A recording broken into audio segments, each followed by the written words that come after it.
Good job. Thank you. Okay, so shall I start? Yes, please. All right. So thanks, Dr. Miura, for inviting me for this seminar, and thanks, Oli, for all the logistics. And yeah, before I really dive into the science, I thought that I would just quickly share a couple pictures during my time at this, the Sherman Building.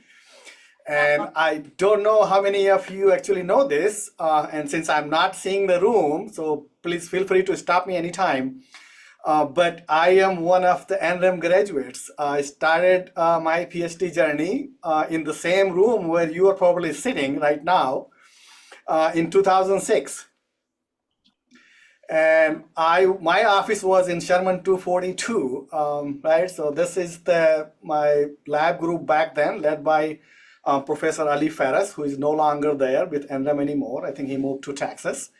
And that's me in 2006, and you can actually see that transformation, right, from that age until, now. So that picture is right there, if you can see my cursor. And here I am, hiking in Makaha, working on a project that Dr. Miura was one of the co-PIs looking at the invasive species. And these are some of the cliffs that we had to actually use ropes in order to hike up there because the soil was rather loose, and we are just trying to be safe. Right, so this is there. Here's the picture in the corner right here. This is, I believe it's a Hanalei Bay on Kauai. We were doing some work up there, looking at some of the strawberry guava related eco-hydrology. And these two pictures, this was my recent trip in January when I got to meet Dr. Miura in his office. And I felt a little bit nostalgic, so I walked around the corridor and took a picture, took a selfie, right? Because I have a lot of fond memories sitting in this corridor eating lunch with Dr. Denick, which some of you might know. And if you see him, say hi. So this is where my journey started. And right now I am here at University of California at Merced, trying to give it back to the academic enterprise, teaching classes and doing research. All right, so now coming back to the science and this presentation. So as I was putting together my talk, I thought it would be actually a fun exercise to ask AI a simple question. And in this prompt, I basically asked AI to give me an image predicting what the future forest in California will look like given current drought and wildfire situation. And this is what I got, okay? We can spend hours, agreeing and disagreeing whether this image is realistic or not. But this paints a very nice picture in terms of where things stand right now, right? I cannot predict the future. And I don't claim that I have all the tools and a skill set, but looking at what is happening right now, and if you're following the news, what is happening in LA and surrounding areas, this image is a very fair, representation in terms of where things stand right now. So just kind of, step back a little bit, in terms of kind of seeing things, how it evolved over time and how we got to this point. This is an image of Yosemite Valley, which some of you may have visited. If not, I encourage you to plan a trip.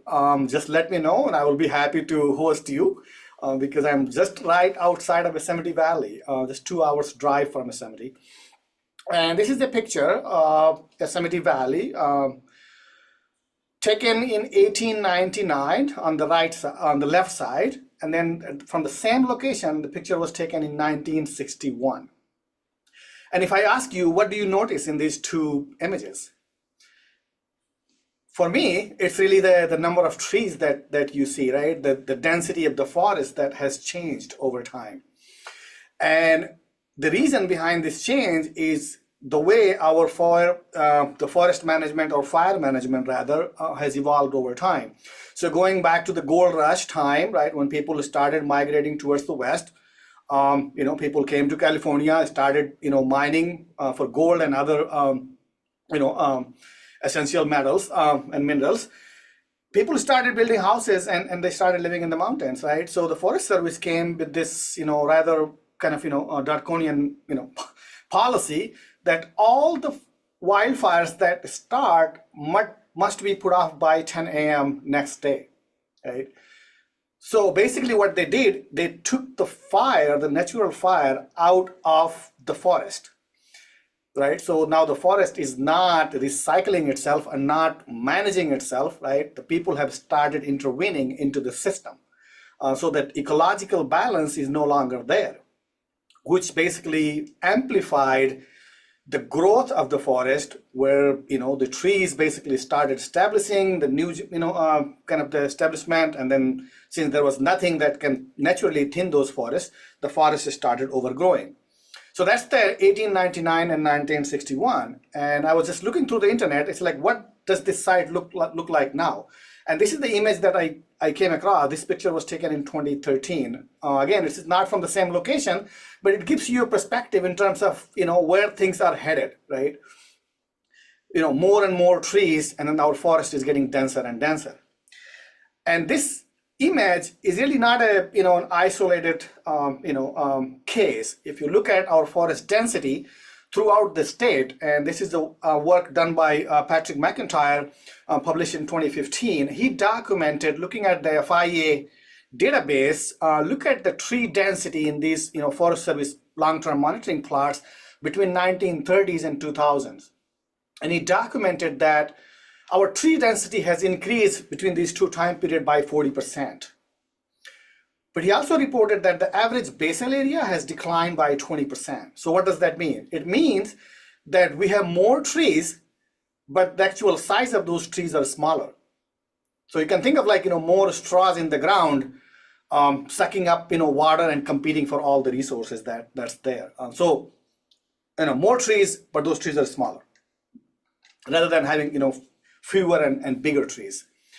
We also did some work looking at what would be these, what these forests will look like into the future, given that our temperature is warming, right? I mean, right now, if you look at the CMF5 projections for the California, we are predicting that our temperature will be anywhere between 10 to 12 degree Fahrenheit warmer, by the end of 21st century. And it will have serious implications on our forested ecosystem.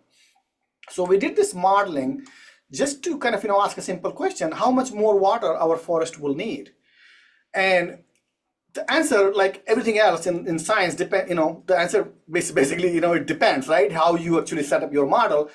But what we came up with this, like our forest will need, let me move this a bit away. Our forest will need about 5 billion acre feet of more water in order to keep the same productivity, going. Right now, they're using about 39 billion acre feet. So that's a significant, significantly more, amount of water that we need to sustain our forest. We also found that where carbon is stored in the system, so if you think of the forest, right, you have the above ground live vegetation, and then you have the below ground carbon, so roots and all the other stuff, and then you have a lot of litter and everything that is sitting on, on the surface.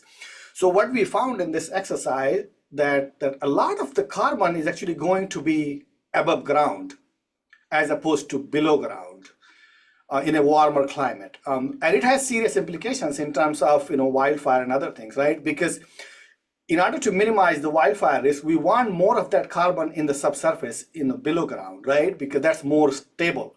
But because of warmer temperature, now the decomposition rate has increased, right? So the turnover of that dead and biomass that is sitting on the ground or sitting in the soil is turning over faster, whereas the above ground live vegetation is increasing, which is not good, right? If you're a fire ecologist, you basically say that we want other way around. And again, the question, depends, and if you see, these three different panels, it depends, how you set up your model. In one case, we are looking at the CO2 enrichment. So basically, we are saying that, what if our forests become more efficient as you have higher atmospheric CO2 in the atmosphere? Or if you combine the CO2 enrichment with warming, or if you just look at the warming alone. In all the three scenarios, we are seeing that the above ground vegetation will increase. The question really depends, where and how much. So the two factors, right? The way we managed our wildfires combined with warmer temperature and changes in the vegetation has really fueled this massive wildfire crisis in California and pretty much throughout the West, right? And this is a map that I generated a couple of years ago that maps out like the area burned by a decade in California.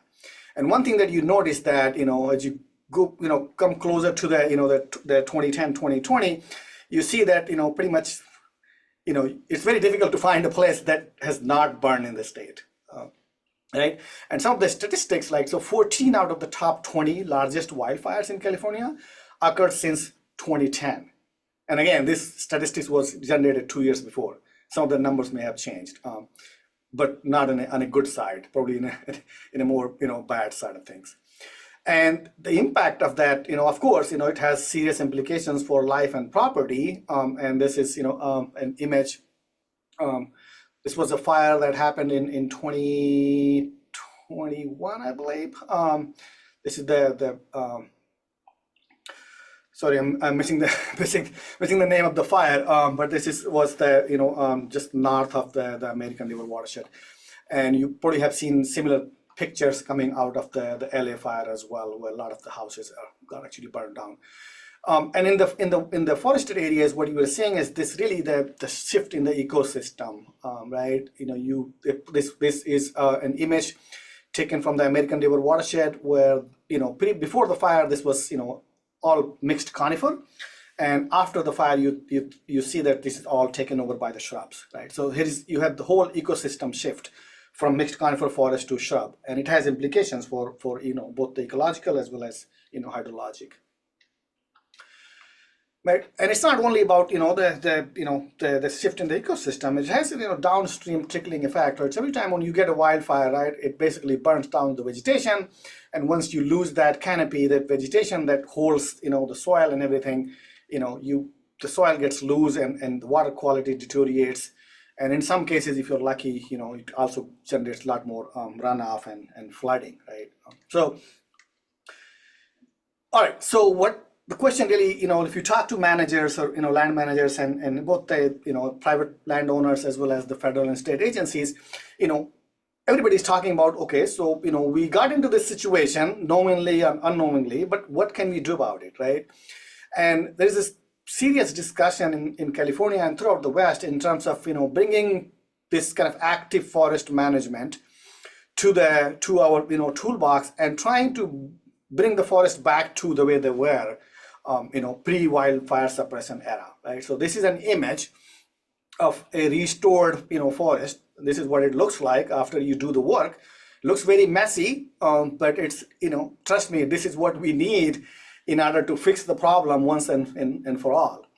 And really the justification behind this is that if we bring the forest back to the way they were and bring the fire into the system in a manageable way, because we cannot go back to pre-wildfire suppression era, because now people live in this landscape, so you can't really let the wildfire escape. So you really need to manage it. But if you do that, you can reduce the wildfire risk, right? You can increase water supply, potentially, and you can also, use some of the biomass for, renewable energy generation, right? And while doing all of that, you can create jobs and things of, that nature, right? Because a lot of these places are very rural, and the people might, this is the only job that people might have access to, right? So it has this multi-benefit kind of connotation, when it comes to the headwater restoration. And let me know if you ran into the trouble of hearing me, because sometimes my mic drops for some reason. So I will fix that.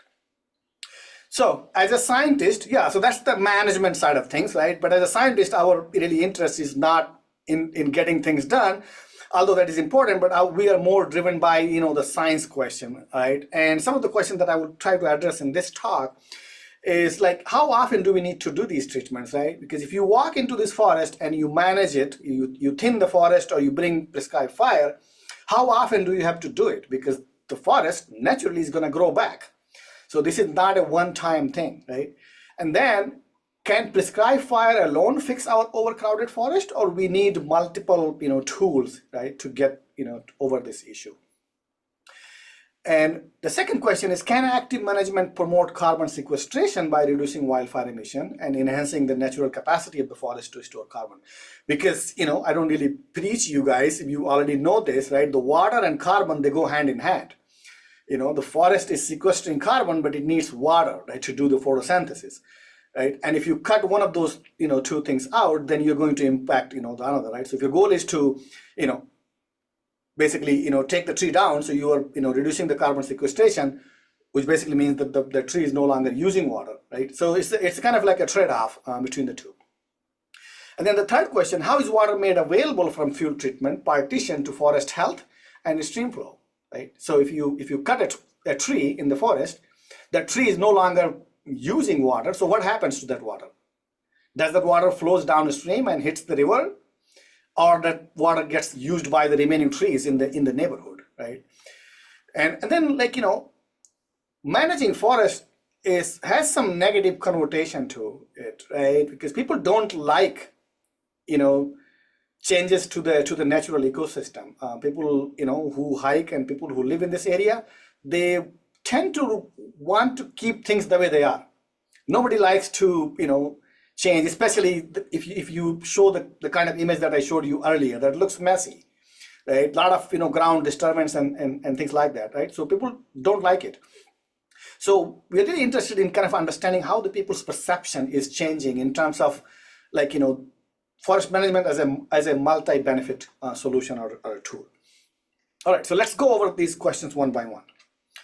So the first one is, how often do we have to do these treatments into the forest? So this is some work that we did using a process-based model, where we basically, within the model, we asked this question: so what happens to the vegetation carbon if you manage the forest every 5 years? So you walk in the forest and you thin it every 5 years, versus 10 years, versus 15 years, versus 20 years.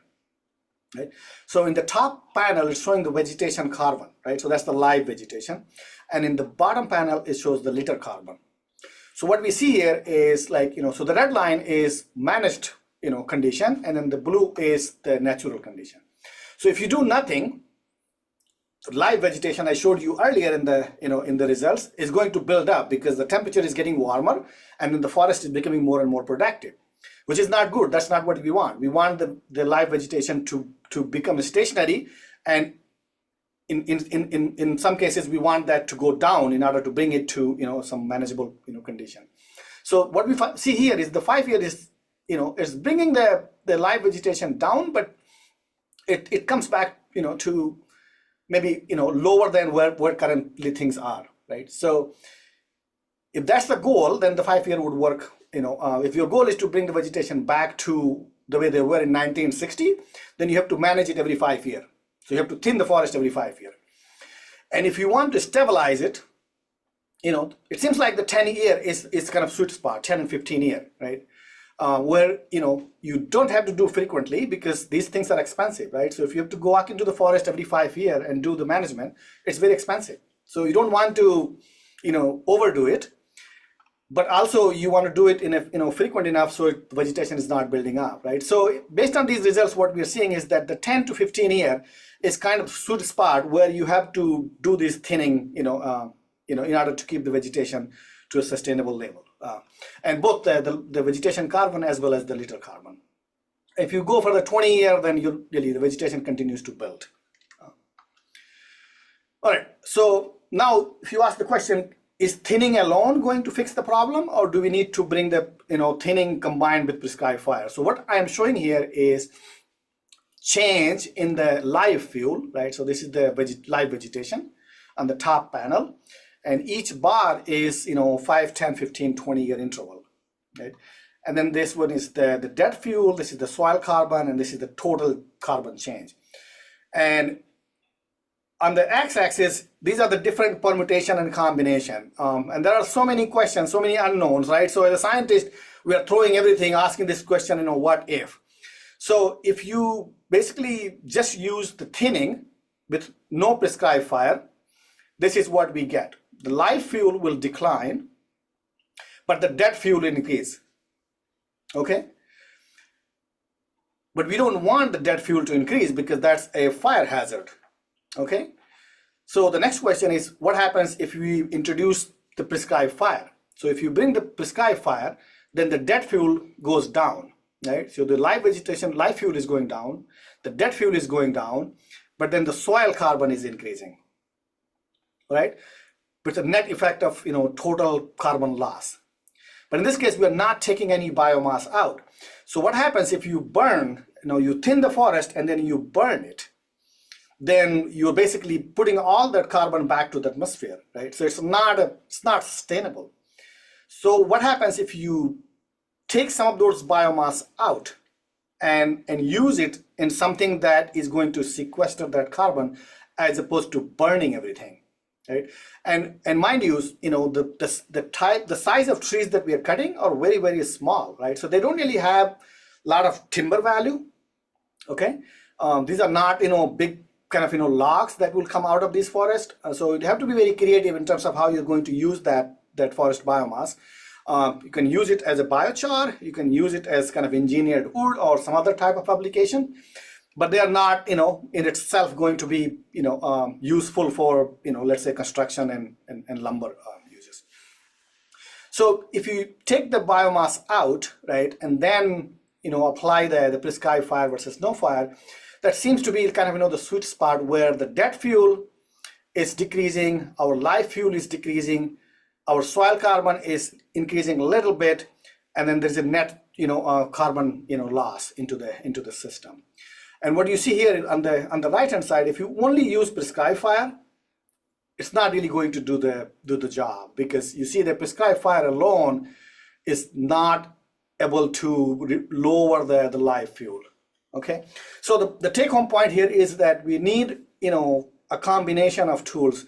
No one tool is going to fix the problem. If you are on the thinning side of the gamble, some people will say that if we can thin the forest and that will fix the problem. Some people will say that thinning is very disturbing and is going to destroy the forest and put a lot of sediment and stuff, and let's just do the prescribed burning. Prescribed burning alone is not going to fix the problem. So what we need is really the combination of the two. You first need to thin the forest to bring the density to a manageable level, and then use the prescribed fire to keep it at that level, because it's a lot easier to burn smaller trees than when the trees get established and then you bring prescribed fire. That's the situation where sometimes the fire escapes, and then I think there was some incident in New Mexico or somewhere where the forest escaped and burned some community, and then the Forest Service was sued. Okay, so that kind of answered the question, like, what's the re-entry point and what tools we need to fix the wildfire situation. Now let's moving on to the second question. Can active management promote carbon sequestration by reducing wildfire emission? So let me just quickly orient you into this set of results. So what we are looking here is the baseline, right? So if you do nothing, this is where currently things are. So our forest is a carbon sink. So the negative number means carbon sink, right? So this is the base case, and this is the the wildfire related emission. Those are in the red color, and this is the heterotrophic respiration, right? So this is the carbon loss through all the microbial activities, and this is the net biome productivity. So if this number is positive, that means that we are adding carbon to the atmosphere. So our forest is not a net carbon sink, it's a carbon source. So right now in the base situation, what you're seeing is our forest is adding a little bit of carbon back to the atmosphere. So it's not really a carbon sink, it's a carbon source. Okay, now if you do the thinning, the net primary productivity, or NPP, increases a little bit, but our heterotrophic respiration increases significantly, and so as the wildfire related emissions. And if you only do thinning, we are making situation even worse. So our forest becomes a much bigger carbon source, several fold higher than what the currently things are in the baseline scenario. So it's not a good situation to be in, right? So if you just do thinning, what happens if you thin once and then you introduce prescribed fire?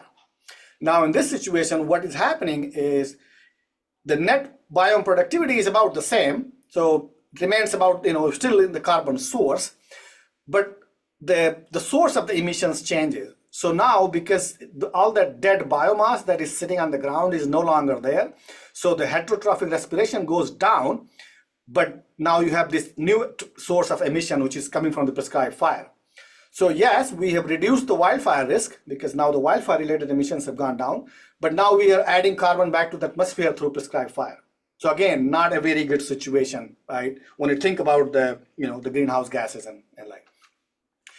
If we do the thinning and then you harvest that biomass, so you're not leaving that into the forest. In this case, and then you add the prescribed fire.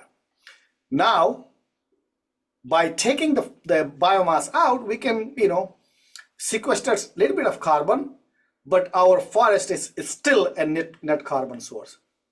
So thinning once is not enough, regardless whether you leave the biomass there or you introduce prescribed fire or not.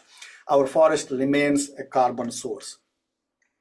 Now, if you do the thinning and then you take all of that biomass out, you are not, introducing the prescribed fire. And again, the assumption here is that all the biomass that you're taking out gets sequestered somewhere long term. Again, that's a big if, right? We don't really know how we are going to use that biomass, but we are assuming that we can figure out a way to sequester all that carbon. Now we have cut down all the prescribed fire related emissions. Our heterotrophic respiration again goes up, but then now we have the higher risk of wildfire.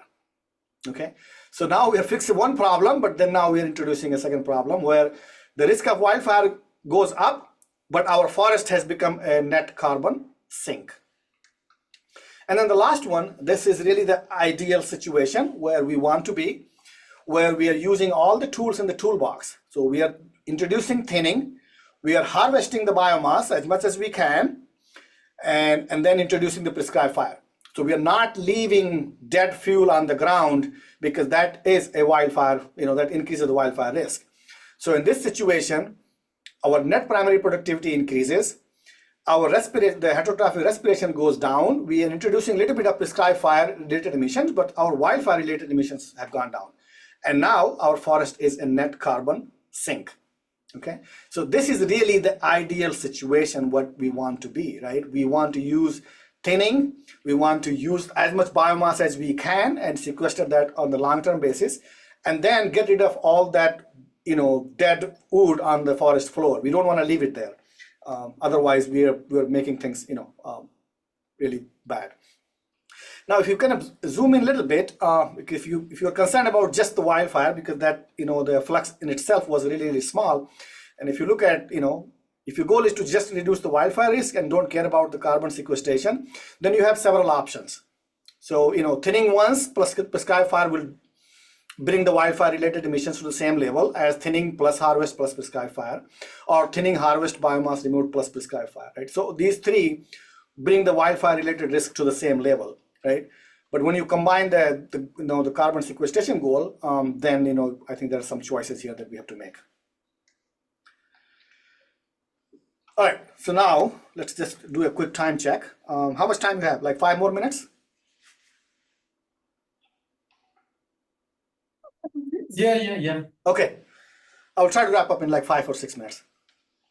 All right, so now the next question is, water is a very valuable commodity here in California, and probably the same is true in Hawaii as well, because it's getting, scarce and scarce, as we continue to use more and more water for a number of reasons. A lot of people are actually interested in kind of, this question, like, can we add more water to the system by thinning our forest, right? So theoretically speaking, right, if you cut a tree, that tree is no longer using water, so you can think of like lower forest density means more water into the stream and the creek, right? But the answer, is not that simple. There's a trade-off, right? So we're really interested in kind of, answering this question, and how does that water that, is made available from thinning forest gets partitioned between the forest health and the stream flow. So conceptually, if you think about it, right? So let's say that this pre-treatment, this is what your forest looks like. So you have precipitation that is coming down, and then some of that water gets intercepted by the canopy, and then the rest goes into the soil from where the trees actually use that for transpiration, and then whatever is left continues to flow down into the stream. Now think about conceptually like this: if we take this tree from in the middle out, so now that tree is no longer there, right? You still have the interception and transpiration from the remaining two trees. But then we have opened the forest, so perhaps we are going to increase ground evaporation, right? Because now a lot more solar radiation is going to hit the ground. Second, now these two trees are not seeing the same level of competition. So if they need more water, they basically have the upper hand. So they're going to access that water that was made available by this, the middle removal of the middle tree. So the transpiration from these two trees might go up. And then whatever is left is going to flow downstream. So what is happening here is that the water that is made available by this thinning of this middle tree gets partitioned between increasing transpiration by the remaining trees and enhanced stream flow, right? Where that happens, that's $1 million question, right? So here's some data. This is some actual field measurements from a paired catchment study here in the Southern Sierra, where we looked at how does this partitioning actually works between the transpiration and the stream flow. And we are using the increase in the transpiration as a metrics of a drought resilience, right? Because if those trees have access to a little bit more water, meaning that they're more resilient to drought. So what we find here is that in places where the forest right now is energy limited, if you thin the forest, that additional water that is made available is going to provide more drought resilience, meaning that the remaining trees will use up that water. Okay. In contrast, the places where right now we are water limited, if you thin the forest, that water that is made available is going to continue flow downstream and hit the stream, which seems counterintuitive, right? Because if I ask you this question without showing the data, you'll probably say that, yeah, the places that are currently water limited might tap onto that excess water because they need that water. And the places that are energy limited don't really care because they cannot use up any more water. But it's not only about the energy and water limitation, it's also about how the water moves through the system. So think about it like this: if you cut a tree, that water that is made available is going to move through the subsurface, and if it's moving through the subsurface within the root zone, then the remaining two trees can actually tap into that water. But if that water moves deep in the subsurface, then the remaining trees are not really seeing the effect of that tree removal. So it's not only about the water and energy availability, but it's about the flow path and the subsurface, right? What path that water takes into the subsurface and whether those remaining trees have access to that water or not. And it turns out the places that are currently water limited, the soil is very deep. And that's the reason why, the forest there is overcrowded, and that's why they're water limited. They have, deep soil. And deep soil means the water is going to flow deeper into the subsurface in the weathered, the bedrock. So they need more water, but they just can't access it, right? So it's the water limitation, energy limitation combined with the flow path that dictates how the water gets partitioned between, building drought resilience or adding more water into the stream. So it's much more complicated than what you and I may have heard earlier, that if you thin the forest, fewer trees means fewer straw, and there will be more stream flow. It's much more complicated than that. And we're doing a lot more work trying to really, use some of the isotopic techniques to figure out, try to trace how the water moves into the subsurface, to kind of, build a little bit more into this, and I still call this hypothesis because we haven't really tested the idea in terms of the flow path. This is, we're just speculating based on that empirical, evidence. And again, we have to also think in terms of the timing, right? It's not, just about the place. a given place is changing every year. It's not that, the place is water energy limited. That limitation changes whether you're in a drought year or a wet year. So we see that this trade-off, in a wet year, the remaining trees doesn't need any more water, doesn't matter where they are. So that water will continue flowing downstream and you will get more water. In a dry year, the places that are currently energy limited become water limited.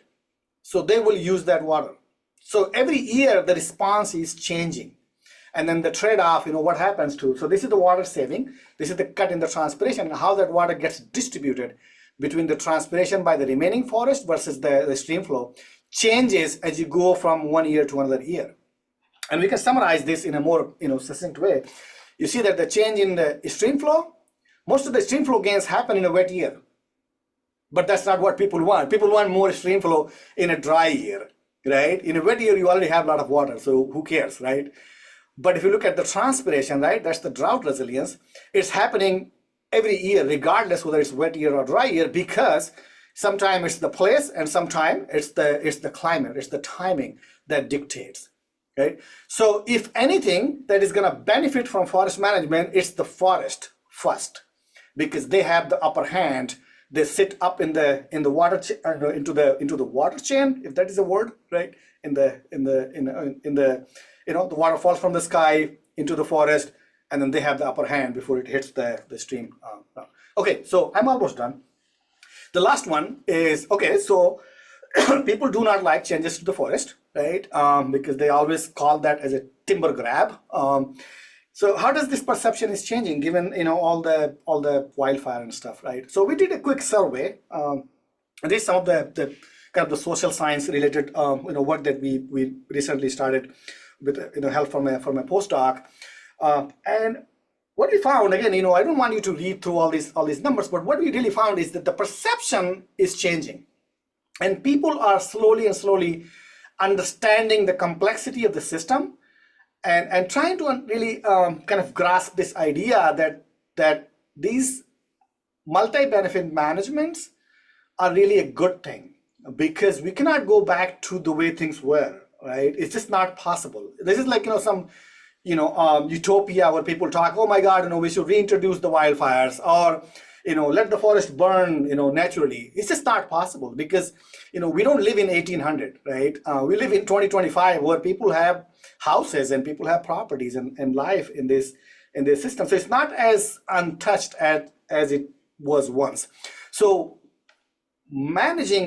actively managing is the only way forward, and people are actually seeing the value, and you can see all these different benefits, and across all these different tools, whether you do prescribed burning or manage wildfires or understory thinning, people have a generally positive perception about this. The only place where you see negative perception is the clear cutting, which is it doesn't happen anymore, except if you're on a private land. We also found that there's some kind of variation in terms of who you ask, right? So if you ask a general public, they tend to be a little more positive about a lot of these benefits compared to professionals, which is kind of odd, right? That, if you think about the scientist, we feel that, we have more confidence in a lot of these things, right? In terms of the benefits. But if you see a lot of the places where the public has much more kind of positive view than the professionals. So it's especially like the fire hazard mapping, right here. In terms of the benefit from fire insurance, subsidies, the public is much more positive than the professionals. Professionals are like, still, it's a good number, right? Above 60-70%. But in some places, you see that the general public has a much positive view. So water use, the education program, right? Water, things like that. So it really, I think who you ask, there's some diverging views. Overall, it's a positive, but there are some subtle variations depending who you ask. Anyway, so just to kind of sum things up, and this is a cartoon that we kind of I try to use. The forest management can provide multiple benefits. It's a very expensive enterprise. It costs a lot of money, and it's not a one-time thing, right?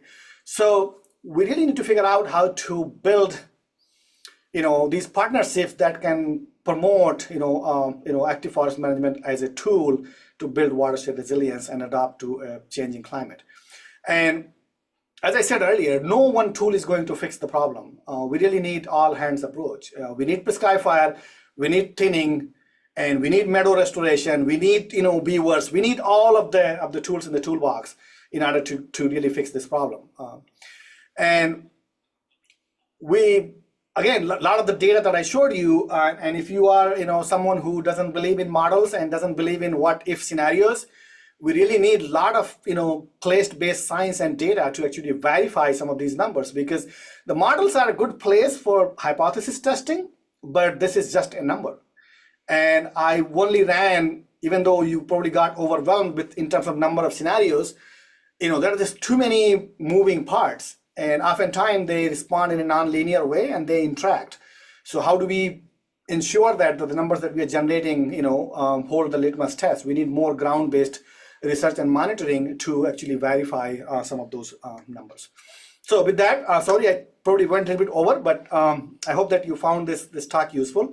And I'm happy to really stop here and answer any questions, because I may have overwhelmed you with a lot of data, but happy to answer any questions.